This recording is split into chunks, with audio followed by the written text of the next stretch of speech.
বাংলাদেশে জ্বলছে উত্তাল রাজনীতি। কর্মবিরতি ডেকেছেন সরকারি কর্মচারীরা। অথচ এমন অস্থির মুহূর্তেই জাপান সফরে উড়ে যাচ্ছেন প্রধান উপদেষ্টা ডক্টর মোহাম্মদ ইউনূস। রাজনৈতিক অস্থিরতায় টালমাটাল বাংলাদেশ। রাস্তায় বিক্ষোভ, পথে নামছেন সরকারি কর্মচারীরা। ইউনূস সরকারের বিরুদ্ধে উঠেছে তীব্র প্রতিবাদের ঝড়।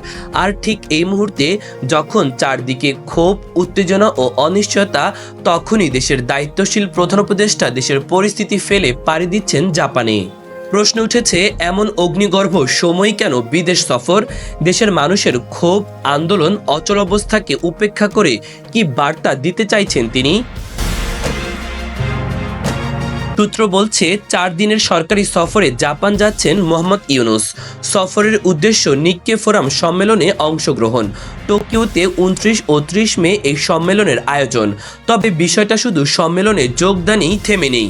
গোপন তথ্য বলছে, জাপানের কাছ থেকে 100 কোটি মার্কিন ডলারের স্বল্প সুদের ঋণ নিতে চাইছেন তিনি। এ নিয়ে দুই দেশের মধ্যে স্বাক্ষর হতে চলছে মোট 7টি চুক্তি ও সমঝোতাপত্র।